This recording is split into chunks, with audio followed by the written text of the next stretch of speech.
What is amazing to me is the fact that this was the fourth straight change election.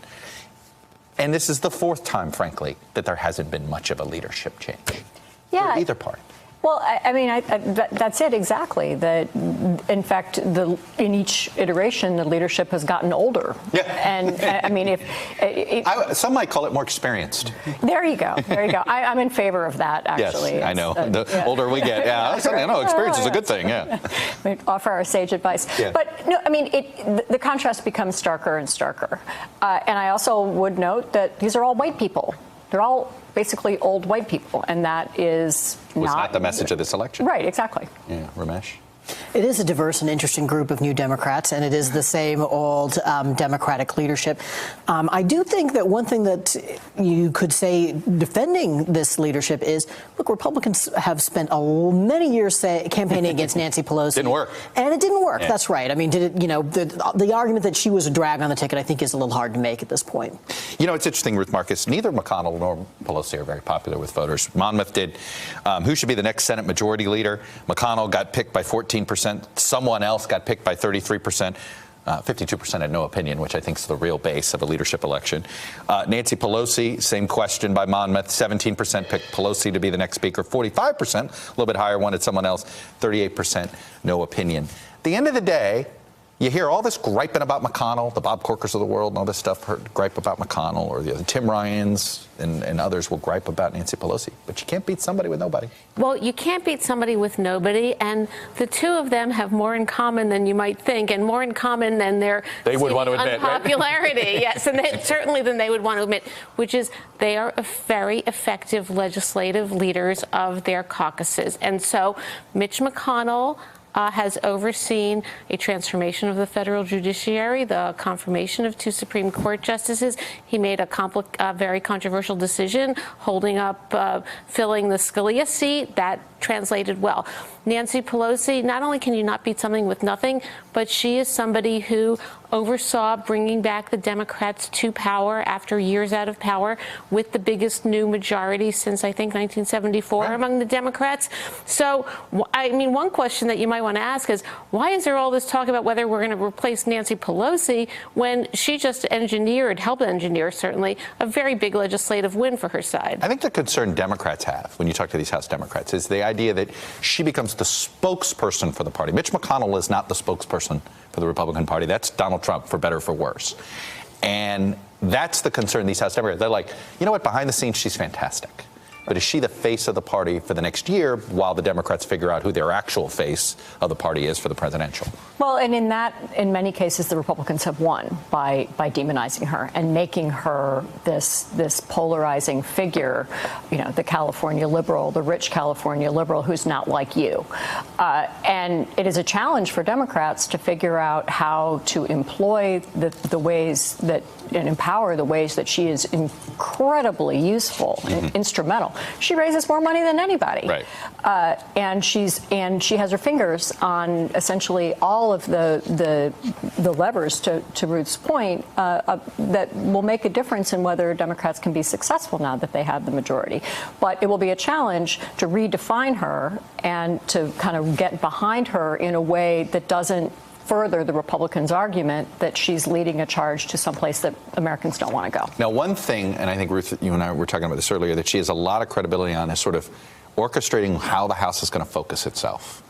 And there's so many potential probes of Donald Trump that we had to create a scroll. We love montages and scrolls.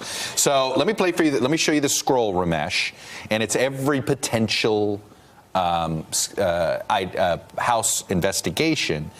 She does have an ability to tell these folks yes or no in ways that maybe a new speaker wouldn't.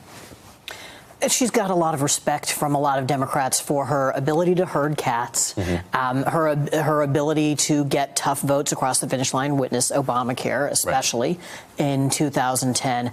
But she's going to have an enormous challenge. And part of the problem for the Democrats is that the House Democratic Conference is to the left of the American public, in a way further to the left than the Senate Democratic Conference is. Well, to the left of Nancy Pelosi, by the way. And to the left of Nancy Pelosi, right? She's got a challenge. You know, the challenge to her in the party used to be a little bit to her right, now it's a little bit to her left. Yeah. So if you're the Democratic Party writ large, right, your question is, given that House Democratic caucus is well to the left of Pelosi and probably well to the left of a lot of the country, who do you need there? You need somebody there who can make them behave, who can keep them in line, who can make sure they don't go too far.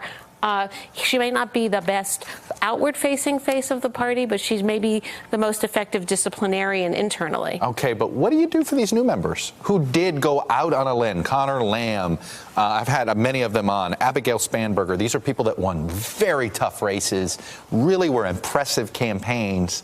They don't want to look like a liar to their voters. Right, and therein will lie a second part of the challenge to Nancy Pelosi, which is how does she organize all committees? How does she organize? She can't various punish those folks. Right, she can. She needs them for the majority, right? She needs them, yeah. But she also has to show value to people, to your point, who took risks. She has to show value to the brand new people who ran in part to be something different than she is. And I have not heard her say yet just how she'll do that, but being effective in going after the White House, running down that list of investigations will be a start. I will say this. I think she is more well aware of the problems she may offer politically to her party than the president does, Ramesh. I may not be saying that much. No, but this was, if there was anything that was a rebuke in the suburbs, it was temperament. Less Trump, less Trumpiness, whatever that has come to define. And he's responding by saying, oh yeah, hold my non-alcoholic beer. Well, Nancy Pelosi has been the House Democratic leader during some bad election cycles for them as well. And I don't recall her ever saying, the ones who lost is because they didn't embrace me enough. Right. Which, of course, she has self-awareness that he does not have. President Trump did last week.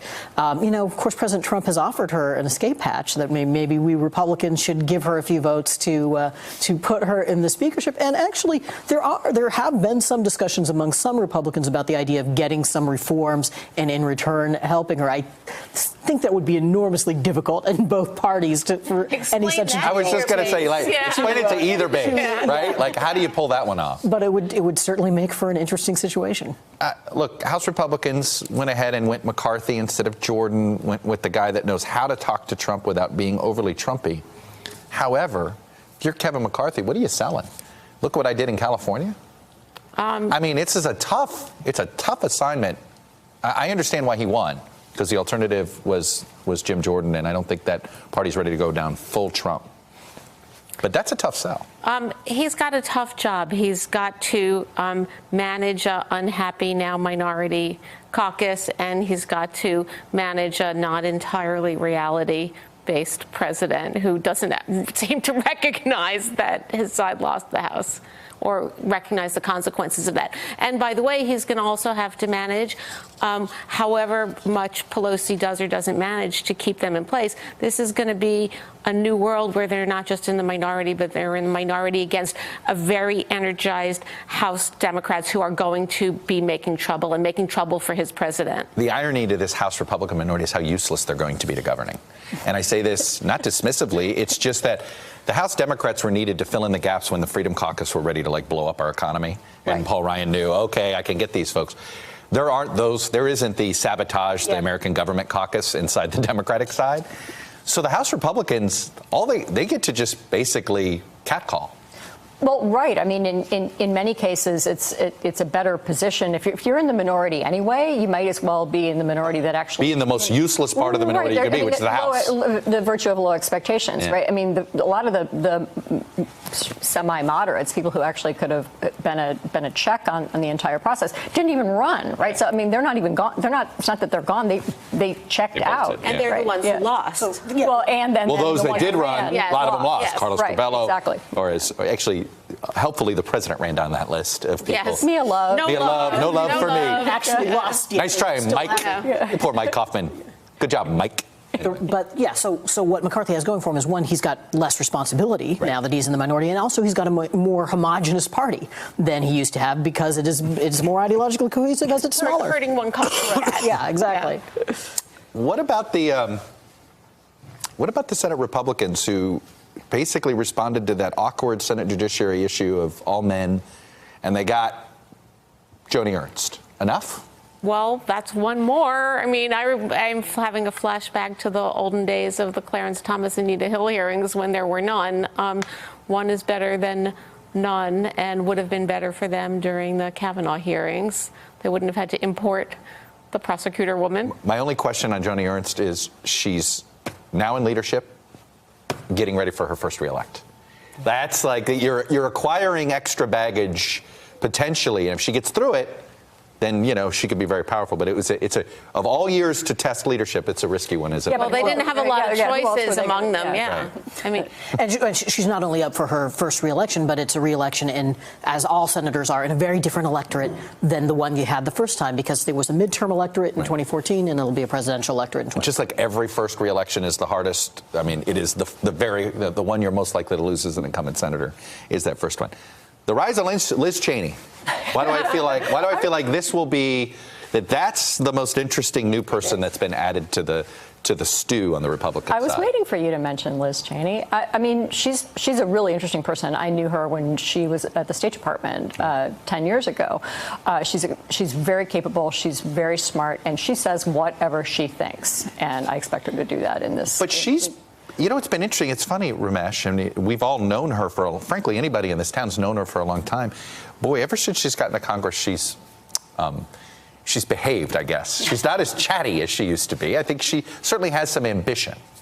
You get that sense. And, one suspects that she has accommodated herself to some of the changes in the national political climate, and particularly in the Republican Party, that maybe weren't exactly what she wanted to do, right? I mean, she was a Bush-Cheney Republican, and she's accommodated herself pretty well to the new Trump Party. It does feel like the Cheneys, Ruth, are more comfortable in the Trump Party than the Bushes. That's also true. Is that a fair? Yeah, but that may not be saying that much because the Bushes seem exquisitely uncomfortable in the Trump Party. I'm not saying the Cheneys are comfortable. They don't act as uncomfortable as the Bushes do. Well, one thing that I'm thinking is that there is much more. I mean, there is another generation of Bushes, I guess, to run. But for the most part, the Bushes are past, and there are Cheneys present in the House, and as you said, extremely ambitious. Liz Cheney is going to be interesting to watch, especially because the rest of them feel like old news. She's the new news there. All right, and Ramesh, Ruth, stick around. Hello, YouTubers. If you're watching this, it means you've checked out our channel, so thank you. Now do me a favor, subscribe by clicking on that button down there. Click on any of the videos to watch the latest interviews and highlights from MTP Daily and MSNBC. You can get more Beat the Press content every morning in the First Read newsletter. If you're tired of content that you don't know anything about where it came from, you don't have to have that problem with us. NBC News, MSNBC, MTP, and the Meet the Press mindset right here for you on YouTube. Subscribe now.